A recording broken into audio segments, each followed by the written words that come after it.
Hello and welcome to Arrows and Icons. I'm your host, Clarissa Schuler, and today I'm joined by Dr. Paul Munson. Dr. Munson is a professor of music here at Grove City College. He specializes in 19th century Romanticism and also hymnology. He teaches Civilization and the Arts, which is an amazing class. I took it and I loved it. He also teaches lots of music history courses. So I'm very happy to have Dr. Munson here today. Thank you for joining us. Oh, it's good to be here. Thanks for having me. So, because Dr. Munson is a music professor, we're actually going to be talking about a composer today. So, you might be familiar with Richard Wagner. Was that the correct pronunciation? It's close enough. Okay. Who's a 19th century German composer. He's best known for his operas, but he also had a lot of other compositions, and he was really an interesting figure. So, I'm very excited to dive into learning about him today. More interesting than people realize. Yeah, I'm very excited because my preliminary search into him, I was like, wow, there's a lot to uncover with this guy, and I'm excited to spend some time on it. But before we get to that, would you mind telling us about why you chose to study music? Yeah, so it kind of goes back to my Christian conversion when I was 19. I was one of those adult converts who was so unfailingly giddy with joy that I think I was annoying to the people around me. It was so amazing that all these things were true. And I was 19, I was a sophomore in college, and gradually it began to dawn on me that not every Christian was giddy with joy all the time, and that scandalized me. I was scandalized by the reality that Christians too get depressed. Yeah. And today I understand there are all sorts of reasons why, legitimate and sad reasons, and that need to be dealt with. But when I was young and naive, I thought that what I wanted to do with my life was talk to young people about using their leisure to enjoy God as fully as possible. So I knew I wanted to be a teacher. Mm-hmm.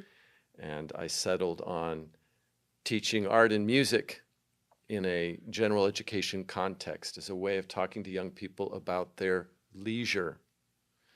I understand why the worldling uses his leisure to pursue oblivion as a kind of anesthesia to make the pain go away. But Christians who are in Christ, they can enjoy the glory of God without being damned, without being reminded of their mortality. And so I wanted to talk to young people about their leisure, and that's what I've, by God's grace, have been able to do now for decades. It's a lot of fun. That's awesome. So did you have a love for music before starting college, or was that Yeah. something that developed as you were like introduced to the church? I came from a musical family, Okay. and I enjoyed music. But I really think I would have found it fulfilling to teach anything, because it's all, right, it's, as, Cardinal Newman says, it's only by a kind of mental abstraction that we divide theology into all these subdisciplines like music history and political science. It's all God's glory, right? And so I could have taught physical chemistry, and it would have been the same thing of modeling for my students the rewards of the attentive life. Wow, that's really beautiful. Thank you for sharing that with us. And I feel like I already mentioned I took a class with Professor Munson a few years back, and that is very true, and something that all of your students are able to learn is like you're trying to impress upon us like what beauty is and how we should be spending our leisure time. And I think that perspective does really shift how we spend our leisure time, which is awesome. So thank you for sharing Pursuing that. meaning and joy. Yeah, that's awesome. Thank you again. So now that we know a little bit about your background, let's talk about Richard Wagner. Wagner. Okay, I knew Wagner. that I messed it Yeah, up. no, that's close enough. Yeah, most people use the German pronunciation. So Awesome. So let's talk about Richard Wagner. Yes. So he lived in the 1800s. Yes. What is it? 1813 to 1883. Yes. So could you tell us a little bit about that time in Germany? Oh, there's so much going on in Yeah. Germany at that time. So he's born into a world that is utterly bruised by more than 2 decades of almost continuous warfare between the French Revolutionary Wars and the Napoleonic Wars. In fact, Yeah. the day before he was born, in May of 1813, just 70 miles to the east of where he was born, Napoleon had, one of his last victories. Wow. So people talk about Wagner being born amidst the sound of the cannonade. Wow. But then he grows up during the very conservative reaction against all that chaos that was unleashed by the French Revolution and Napoleon's imperial ambitions. Yeah. So you've got the Congress of Vienna and the restoration of the old regimes, and that's the world that Wagner grew up in, as conservative, and in some places and in some times as repressive as that was. It could not completely suppress the liberalism that's bubbling under the surface, the desire for civil liberties and constitutional government. So you have revolutions in 1830, 1848. Wagner's involved personally in the revolutions of 1848, and he has to go into exile for 12 years. Yeah. He can't return to Germany. But then he lives all the way till the 1880s. So he sees the Franco-Prussian War. He sees the unification of Germany under Otto von Bismarck, and that's what he lived through. Yeah. Well, thanks for that overview. In this time that he's growing up in, do we know about like his introduction to music and where he developed the love for music, but also developed that art form through his life? Yeah, certainly. His stepfather was an actor and a painter, and his older siblings, for the most part, were interested in pursuing careers as actors and actresses. In fact, one of his sisters, Rosalie, became one of the most famous actresses of her day. Wow. So that's the family culture he grew up in, and so he had this love for the theater, and that's what motivated him to learn music, because he wanted music in the plays that he imagined that he would write. He was exposed to a composer named Weber when he was 9 years old, and he taught himself how to play the melodies of his operas on the piano, and he encounters Beethoven when he's 13, the Seventh Symphony, the Ninth Symphony, and so now he has to get music lessons, and he takes music lessons then all throughout his teens and into his university days. So let's talk a bit about his musical career.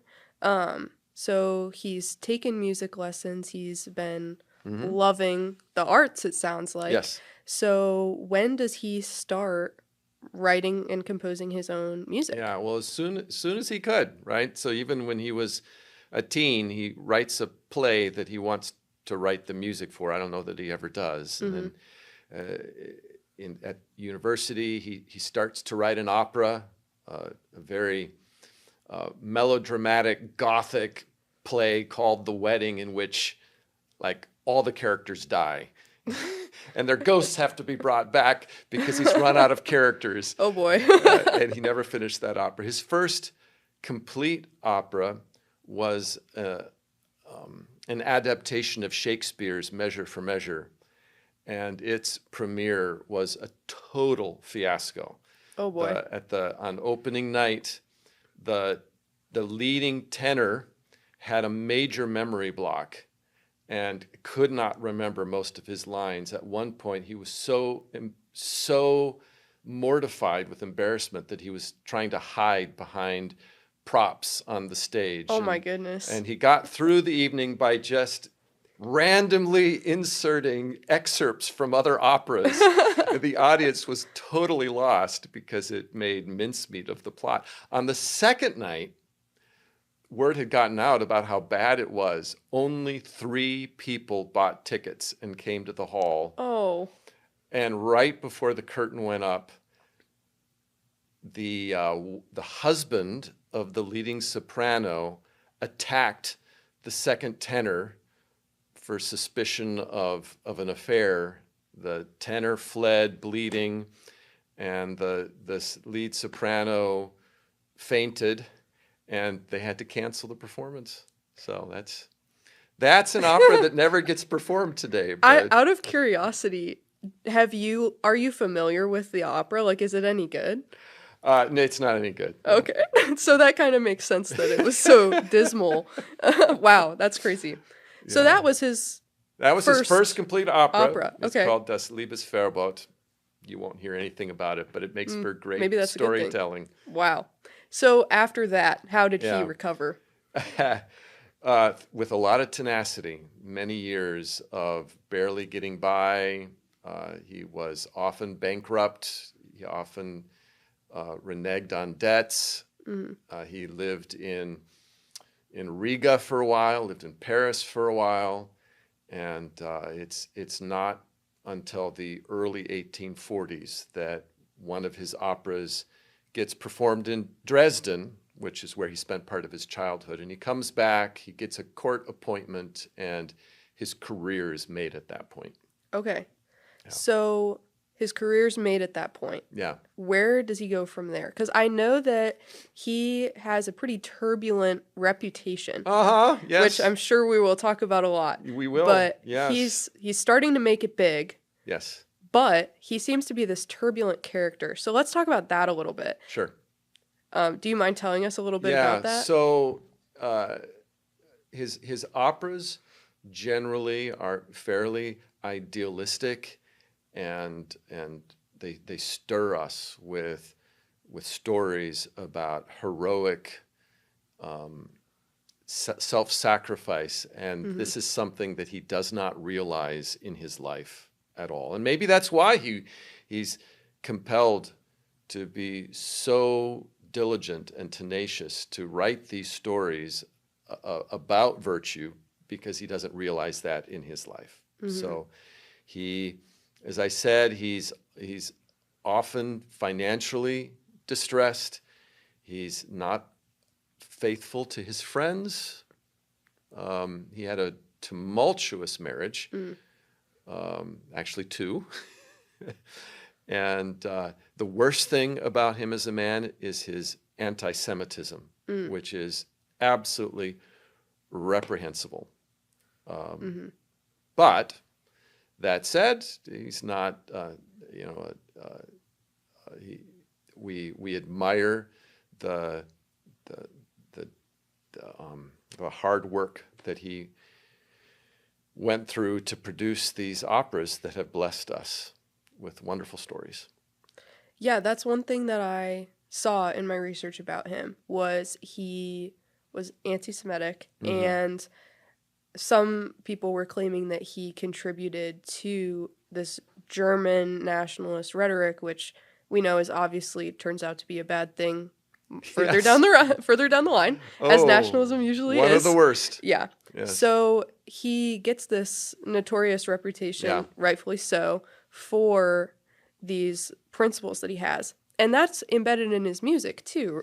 Or that's what some of the commentaries I was seeing said, but I wanted to see what you thought about that. People say that, but go listen to the operas and decide for yourself. So yes, in addition to being anti-Semitic, Wagner was a patriotic German, but nothing out of the ordinary for the 1800s. He was above all a romantic, a part of the Romantic movement, and part of that meant learning from the wisdom of the folk. So this is the era in which the Brothers Grimm collect these fairy tales and publish them. And Wagner, in his maturity, decides that he wants all his operas to be based on German myth and legend. Not because he thinks that German culture is so superior to everybody else's culture, but because as a romantic, he believes that it is in the myths and the legends and the fairy tales that we encounter the stories that cross cultural barriers best. These are the most universal stories. So contrary to the reputation he has because of how his art got misappropriated by the Nazis, he's not actually chauvinistic in his patriotism. Okay. And his operas aren't racist, though he himself personally is. You can't really point to any line in his operas that would be anti-Semitic or offensively nationalistic. Interesting. Yeah, I feel like that's, I mean, like I said, my preliminary search was pretty brief, Yes. just for time's sake. But even in the few minutes that I spent compiling questions, it seemed like everyone had this consensus of him. Yes. And it's understandable. Yeah. For the generation that comes out of World War II, it becomes almost impossible to separate Wagner's art from the atrocities of the Nazis because Wagner was Hitler's favorite composer. And his music was used in Nazi propaganda. So by association, it for a lot of people in the second half of the 20th century, it was hard not to construe it as nationalistic, even though it quite literally isn't. Quite the opposite. He's using myth because he thinks that's what's most universal. Yeah. Not what's most German. So let's think about that concept of him as an artist. Yes. Because we can separate him as an artist from the art that he's presented, which has contributed to the music industry. And believe me, we do that all the time with art. We do that all the time. Yeah, I feel like every major composer has something about them that's like, oh, like that's not very good. Every poet, every filmmaker, we love them for the art they made, which is often very wise, despite their flaws personally. So let's talk about his art form. So what is it in his music that differentiates him from other composers at that time and through history? Because he still remains to be a composer that, I mean, I know you probably will recognize the songs at the beginning and outro of this video, but I know I recognize them too. And it's because his music is oftentimes put in popular movies and circulates in ways that we've heard it before, even if we didn't study music history. So what is it that's kept him so popular in a musical sense? Yes, well, it is hard to overstate his influence on our culture. Most people today are not listening to Wagnerian opera, but they are listening and watching and reading things that were profoundly influenced by Wagner's ideas. So your viewers, without exception, have been influenced by Wagner, whether they listen to Wagner's operas or not. And I would say he had three great ideas that have shaped modernity. One is his doctrine of the total work of art and his belief that myth is relevant to modern life, and then his technique that we call leitmotif. All three of which have been profoundly influential. Should I just walk through each of the three and talk about how they've influenced us? Perfect. So Wagner believed that the artwork of the future would be a synthesis of all the arts. Okay. Combining literary art with musical art, with visual art, all in the service of some great artistic idea that he called the drama. So in the artwork of the future, you don't have music serving the literary art, and you don't have visual art serving musical art. They're all working together in a grand synthesis in which is greater than the sum of their parts. Mm-hmm. And that will be most successful, he believed, if it's all springing from the same imagination. So in his own life, that meant, for example, his work that we call the Ring Cycle, a cycle of 4 operas. It's about 15 hours of music that takes place over the course of 4 evenings. He worked on it off and on for 25 years. He wrote the poem. Mm-hmm. He wrote the music. He then raised the funds to build a theater to house this work. Wow. He oversaw the architectural design of that theater. And he then oversaw the design of the set. He oversaw the casting of the actors and actresses, the singers.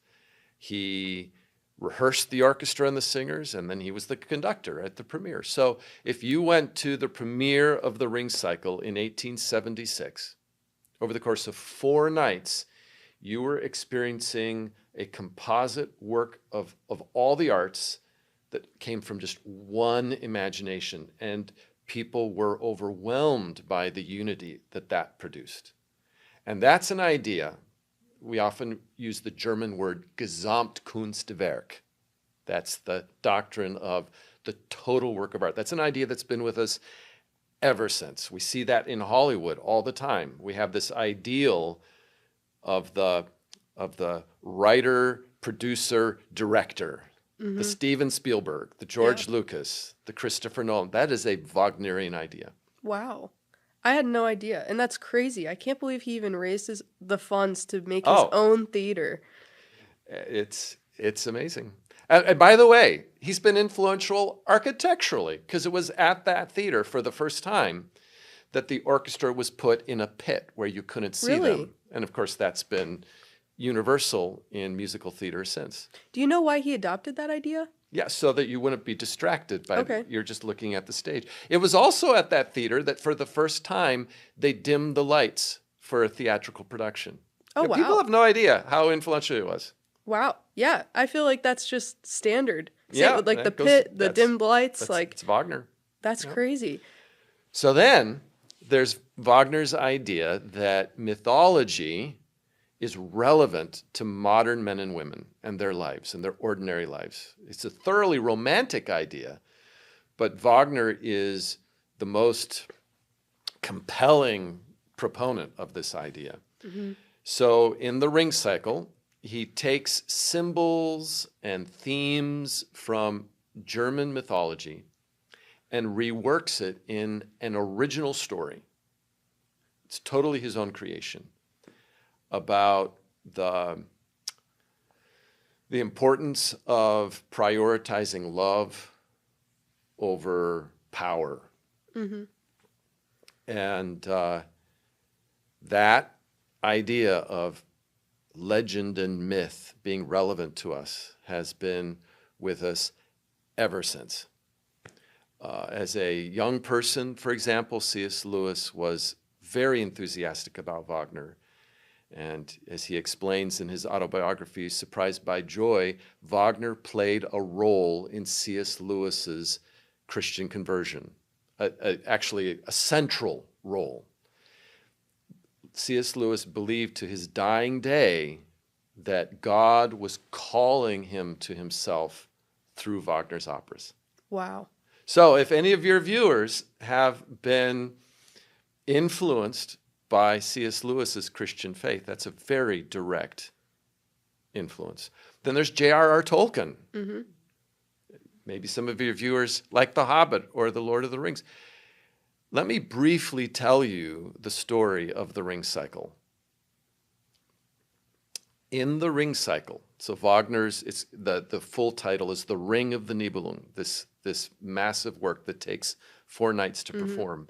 It tells the story of 3 generations, and in it there is a ring of power If you wield it, you have power over the cosmos. But the ring is cursed. It destroys everyone who does wield it. And everyone who doesn't wield it is consumed with desire to wield it. Everyone who does wield it, realizing its destructive power, lacks the willpower to get rid of it. So this is incredibly destabilizing to the cosmos. The only way to restore order to the cosmos is to return the ring to its place of origin. Sound familiar? Sounds familiar, yeah. When people would ask Tolkien about this, he would get touchy. And he famously said, the only thing my ring has in common with Wagner's ring is the word ring. Okay. But here's the best part. It's a very complex story with lots of characters and lots of themes. But at the very end, there's this main character. Her name is Brunhilde. And she has come into possession of the ring because it was her husband's, and her husband has been murdered. Mm. So she has inherited the ring. And she knows what needs to happen if the universe is going to be saved. But she also knows that she doesn't have it in her. No one can voluntarily give up the ring. What can she do? Well, she does the one thing she can do. She can love the husband that she's grieving over. So it's a terribly pagan plot element because she rides her horse into his funeral pyre and commits suicide. So we don't condone that.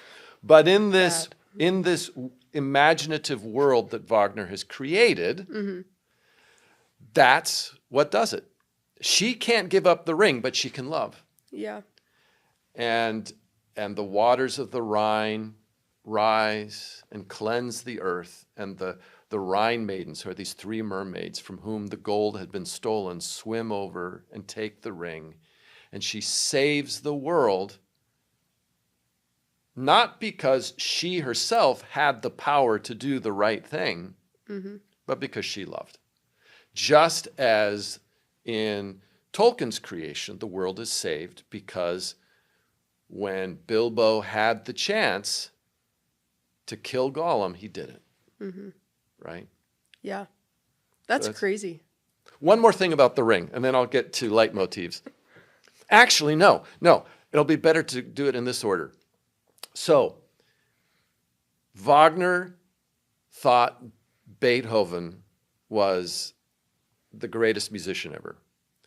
And Wagner saw himself above everything else he did as applying Beethoven's musical style to the theater. That's what Wagner wanted to do more than anything else. Mm-hmm. And what he admired in Beethoven was what we might call symphonic development in the music of the great Viennese classical composers, in Haydn, in Mozart, and in Beethoven. Their outstanding feature is that you have themes that develop over time. Mm-hmm. So you have a melody that starts out sounding this way, but when it comes back a few minutes later, it's changed.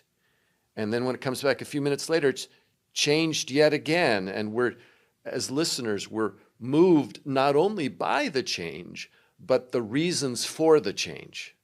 That's what we love. Mm-hmm. That the dramatic things that happen in Beethoven make sense given how the symphony has unfolded.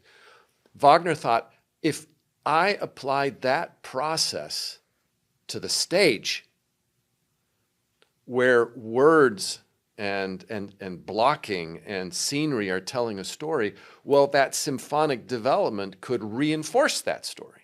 Mm-hmm. So if I had a melody associated with the hero's sword, for example, when the sword breaks in battle into two pieces, that melody could be fragmented into two Yeah. pieces. And generations later, when that sword gets reforged, and by the way, this actually happens in the ring cycle, as in Tolkien, when the sword gets reforged, you hear that melody complete for the first time in a night or two. But now you're hearing it in the key associated with this hero's descendant who's now going to wield that sword. Mm-hmm. That's leitmotif. Wagner didn't use that word leitmotif, but that's the word that people have used ever since for using symphonic development in a theatrical context. That has been profoundly influential on the history of cinema and on Hollywood. All the great composers in the early years of sound cinema in Hollywood were quite open about trying to apply Wagner's ideas. And so your viewers are familiar with how this works. Mm-hmm. You're watching a movie, and the first time he sees her, you hear this melody. Maybe it's played by a clarinet in the movie soundtrack, and it's so pretty. And 15 minutes later in the movie, when he asks her and she says yes, well, it's transformed by, all the violins playing it as loudly as they can, and then he gets cancer. Oh. And the melody gets transformed Changed. into minor mode, right? That's Mm-hmm. a Wagnerian idea. Wow. Yeah, I feel like you see that it becomes kind of subconscious, like if you're not super focused on the music, that's the same melody playing. But if you do realize that, it is really cool. Like I know even in Even if you shows that I don't watch, realize it's like the it. same melody being transformed throughout the show. Wagner wanted it to be subconscious. Mm-hmm. He didn't want you thinking about the music. He wanted you thinking about the story. Mm-hmm. Can I share like the best example Yes. of this? So people often accuse Wagner of being long-winded and repetitive, but my favorite example of leitmotif proves that he is not always long-winded and repetitive. In the second opera of the Ring Cycle, there is a moment that is, I think, a profoundly pro-life moment, if I can use that term anachronistically. There is a female character who has lost her husband and is despairing. She's having a hard time figuring out why she should keep living. And her life is in peril. And she just decides to stop trying to save it. And this demigoddess who knows, has inside information, comes to her and says, no, you actually do need to save your life because you're pregnant. And, by your husband. And so this character, her name is Sieglinde, she says, yeah, you're right. I do need to live. And in the orchestra, you hear this beautiful melody. You do not hear it again. Mm. That night, or the next night, or the last night of the cycle until the very end of that last night, at the very end of the Twilight of the Gods, as the last night is called, Götterdämmerung, when that scene happens that I've already described to you, when Brunhilde, grieving over the loss of her husband, saves the world. And when that happens, that melody comes back again. Oh, wow. Making that parallel clear. And music theorists call that melody the redemption through love melody. It's the last thing you hear in the Ring Cycle. That's awesome. That makes me really want to listen to it. So we've talked about the Ring Cycle a lot. Mm-hmm. So is that his most famous work? Yes. Okay. Yep. It's his So- masterpiece. But there are other wonderful works. Yeah, that's what I'm curious about. What are some of his other big Yes. works that we could be familiar with or that have been equally as influential? Yeah, his other supreme masterpiece is his only comedy. It's called The Master Singers of Nuremberg, which is based on the life of a cobbler in 16th century Germany, a contemporary of Luther. The two men knew each other. His name was wow. Hans Sachs. And in Nuremberg in the 1500s, there was a community of craftsmen who, in their free time, would write songs and sing them for one another and encourage them in their songwriting. So this opera is about that community, and it's really, really lovely. Oh. And it's another story about heroic self-sacrifice. It's extremely long. When the Met performs it, they start at 6 and end at midnight, right? Wagner's operas are always long, but it's amazing. Wagner's art is not perfect. Art never is perfect. There are flaws in the Ring Cycle and in the Master Singers of Nuremberg, but the wisdom and the truth and the goodness far outweigh those flaws. In some of his other mature works, the ugly elements threaten to overwhelm the beauty. There's an opera called Tristan and Isolde, which may actually be the most influential thing he ever wrote. Its influence on modernity is impossible to overstate. And yet, it communicates a worldview of destructive eroticism in which people are consumed with an unfulfillable and illicit desire, and they find redemption only in death. Right? So it's all a lie, but a beautifully told lie. I remember when I was an atheistic teenager, maybe it was the music of Tristan and Isolde more than a lot of things that made me wonder if I was being intellectually honest with myself. How could a world with beauties like this actually be godless? Yeah. His last opera, Parsifal, is a story about the redemptive power of compassion, but he uses legends surrounding the Holy Grail. And so he's using Christian symbols to tell what is really a humanistic story. So as a Christian, that always troubles me. To me, the sacrament of the Lord's Supper is all about our communion with God. And that's not there in Parsifal. It's the gospel is not at all present. So there are problems in Wagner, but on the whole, there's a lot of pleasure to be had from listening to his operas. That is so interesting. It's really interesting hearing about some of like his worldview that's being like proliferated in his music.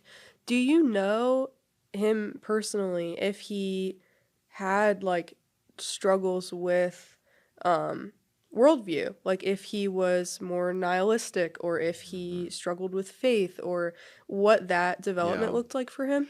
I think it's clear from his life choices that he did not have a saving faith in the Lord Jesus. He was very interested in philosophy, very influenced by Hegel. But actually, the two most important philosophical influences on his operas were both atheistic philosophers. So Ludwig Feuerbach and Arthur Schopenhauer. These are two philosophies that are probably irreconcilable. Feuerbach is very optimistic in its humanism, and Schopenhauer's views are very pessimistic in its humanism. And yet that leads to a lot of complexity in Wagner's operas that is actually a lot of fun to try to process as a listener. Yeah. Yeah. Well, what an interesting character. Yeah. I've really enjoyed learning about him today. Before we end our episode, for you to go to your office hours and for me to do some school, what is your main recommendation for our listeners, whether they want to learn more about Richard Wagner or if they want to read up on him or listen to music? Where would you tell them to start?